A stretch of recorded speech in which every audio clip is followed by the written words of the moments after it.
person that was there by her side, except for her flaws and all, something so deep penetrated the course of her heart to make her so cold. You could tell in her eyes that Parker stood so bold while Daddy sat back and watched her life unfold. She met this boy whose words were so sweet that she devoured every moment of it. Well, she gave into his song and she played it on repeat. She said she loved him, however, is she really ready for the heat? Edifying her in the wrong? Daddy never did a thing. This guy was very manipulative and took control over her mind. She was a puppet on strings while he played with her and messed with her until he broke the last bone in her spine. But Daddy never did a thing. He beat her until she bled because she chose something better instead. Killing her softly, destroying her mentally, physically, and emotionally. But Daddy never did a thing. And cry out for help, desperation was her plea. Look, she came home and she went into the mirror and looked in the bathroom and said, "You'll never amount to anything." The dreams, the nightmares, the tears, Daddy wasn't there. The pain, the hurt, the scars, Daddy wasn't there. The walks, the climbs, the crawls, Daddy wasn't there. The bruises, the marks, the scars, Daddy wasn't there. The falls, the fails, the success, Daddy wasn't there. The relationships, the bruises, the beats, Daddy wasn't there. Looking for love in all the wrong places, and Daddy still wasn't there. Pow! She shot herself. Tears running down his face as he began to cry. Only she knew that he cared. Daddy was there. Thank you.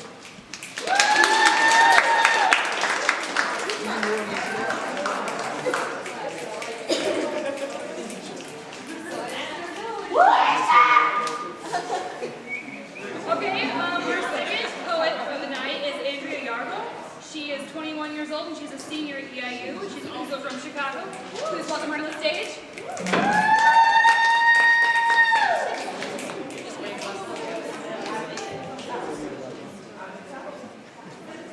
Hello again, my name is Andrea. The piece I'm going to do today is called My Generation. And the preacher said, "Dearly beloved, we are gathered here today to mourn the loss of a generation.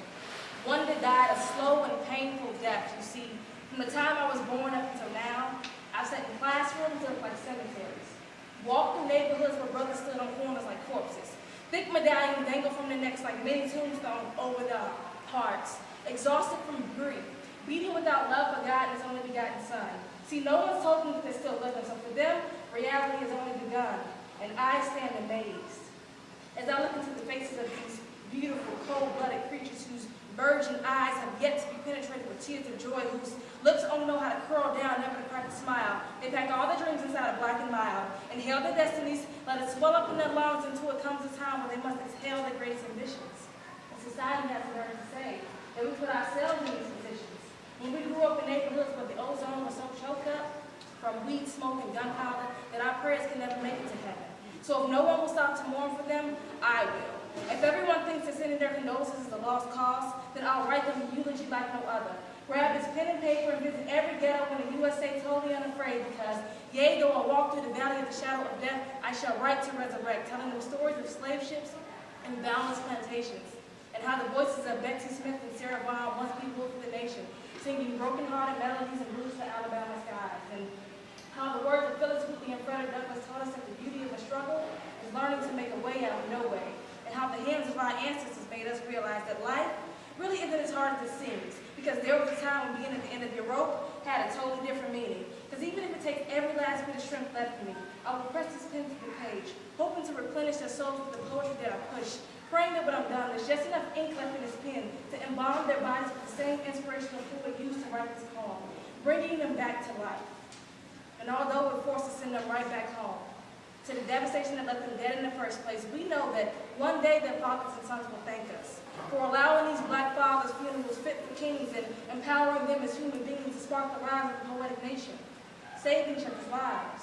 And it all began right here with my generation.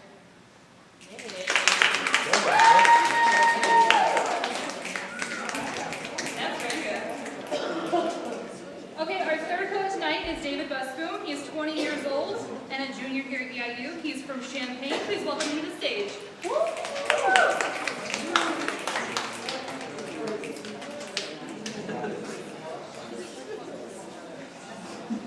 I did not plan on slamming tonight, so I didn't bring anything of my own. I'll be reading Jabberwocky by Lewis Carroll once I find it. Thank you.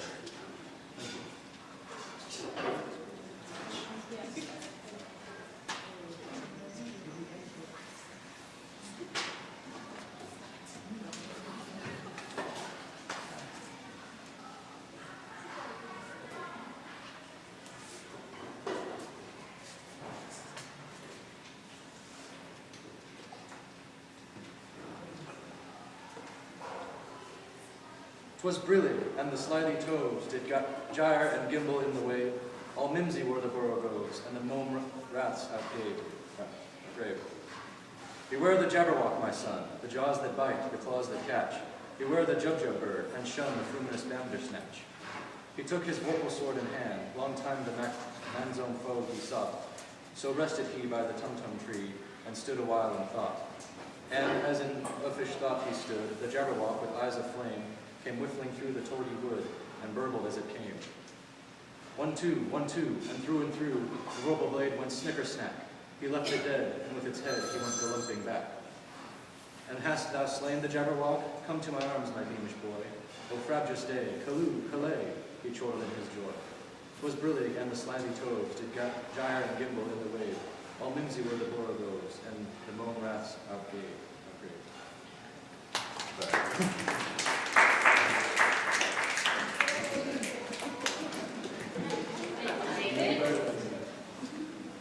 Our fourth poet tonight is Tiara Webb. She's 19 years old and a freshman here at EIU. She's also from Chicago.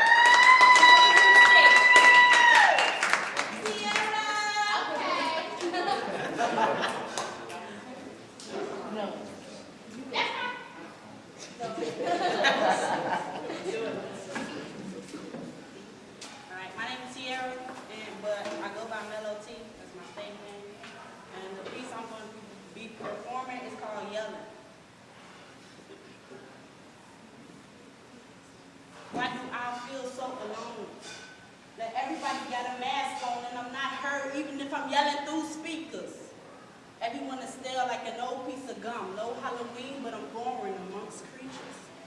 And majority is looking at me sideways. Like if I'm supposed to be like them, I'm the one who changed. I'm here to help. You can't blame me for your problems when your problems turn to problem and your probably turn to sorry. You get your hopes up over someone who's a hottie when you think that they're the shit, but when they're ready, just a potty. Yeah, I'm the one that'll say it right. Words cut, but it can't be by a hater knife. They might ask, well, why should you get to do that? Out of spite, but my success eat them up inside like a parasite. Really though, people come and go, but I'm here to stay. And it's funny how any ship can sail away. Friendship, relationship, years pass, people change. And both standing there stuck like who to blame. The great stuff I do, nobody can condone me. It's only one me. You can spray me like perfume, but you can't cologne me. And God don't give us more than we can handle. So my very pivotal idea is not a scandal. I thought we could be cool, but you don't want to be true, so you can get up out my life flip-flopping like the sandals. My outlook on the world is never what it seems. I had to hit rock bottom before I could find my dreams. And the people I run into, pompous can be a synonym, but they are the antithesis of smart like an antonym. So for y'all, I gotta give it to you simple. Mellow T stand in your face like a dimple. I would like to know if you show me your credentials, but your determination have to match up with your potential. I'm 19, I feel like I'm on top of the world. A diamond in the rough, but not a ruby and pearl. Like leaving your coat, hoping someone doesn't jack it. Polishing the diamond when I remove the scratches, so I'ma stay mellow. Just like my name. I can't forget the past, cause my future not in vain. So I'ma keep yelling, cause my voice never fades.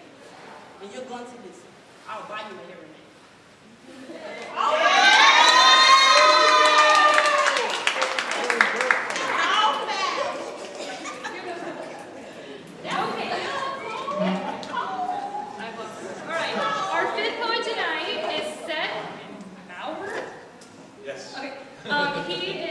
He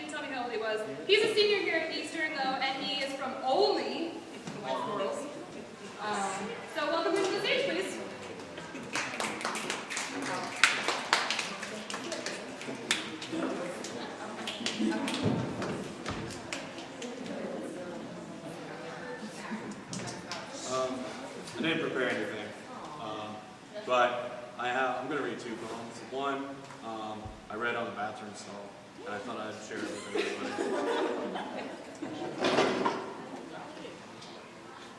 If you love me as I love you, then shame on us.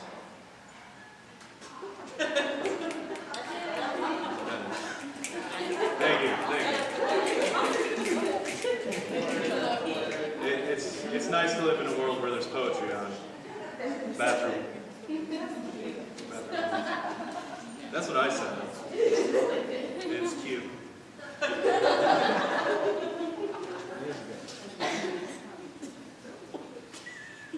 Okay.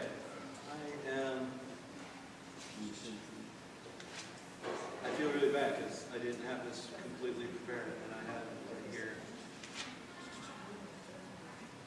I'm incredibly nervous right now. Usually I do spoken word, and I do that, but I'm not very well spoken, unfortunately.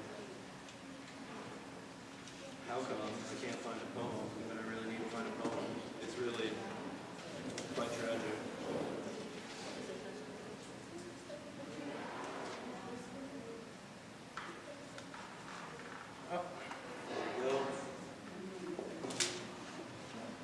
I'm going to read something a little cliche, since I'm not a person given to cliches normally, but I'm going to read a little bit of the Edgar Allan Poe.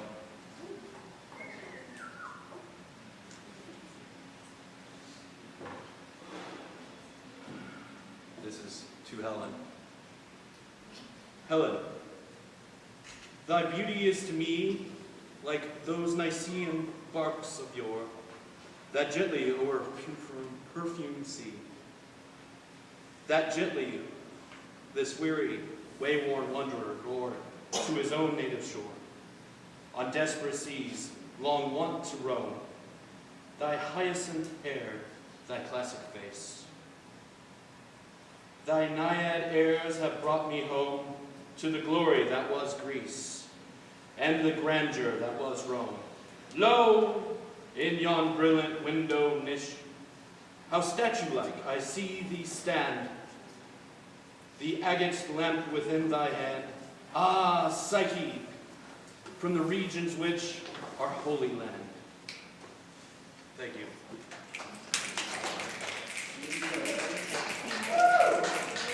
Thank you, Seth. Okay, our 6th poet tonight is Jeff Zuhone. He is 21 years old and a senior here at Eastern. He is from the Charleston, Mattoon area. Please welcome him to the stage. I have about 3 poems to read tonight. Don't do this often, so I'll get it again. First poem is entitled Black. I swing around the bend, the road painting itself upon the ground like a slick black ribbon unfurling from a nest of hair. It holds my captivation, as it should.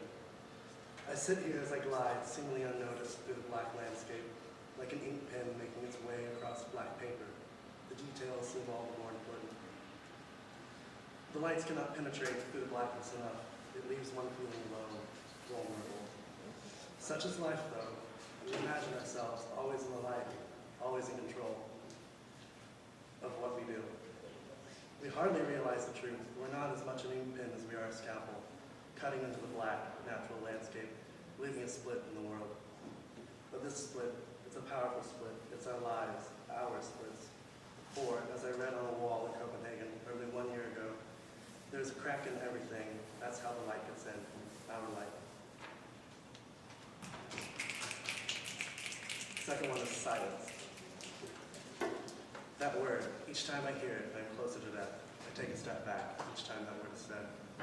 That word is a guard at my cell door. He taps, taps, taps, shiny black night scrape on the pockmarked bars, so blatantly announcing his presence. That word will make you think things you never thought possible to someone so accomplished as yourself. In this world, that word leads to many things. To think that word can even have me killed. My heart aches of this perpetual pain, and only when you, yes, you, only when you acknowledge me will I come out of the silence of those wall of stone that has kept me quiet all this time.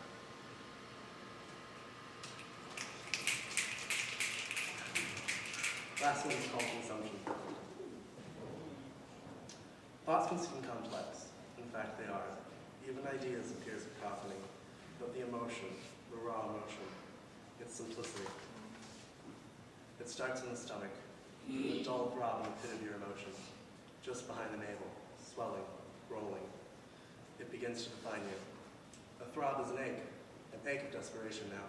To think of any other path is incredulous, passing through the chest and neck, severing the crevice joining head and spine, permanently. It will never go away now, a part of the soul, clinging, but it also flourishes, rejoicing. The ache proceeds to a hum, ceaseless, nagging, yet reaffirming and true. The hum roars, deafening, tears rippling down from the eyes, questioning why this defines me, always eternal. My thoughts, my ideas, my emotions, my being, consumed, forever being consumed.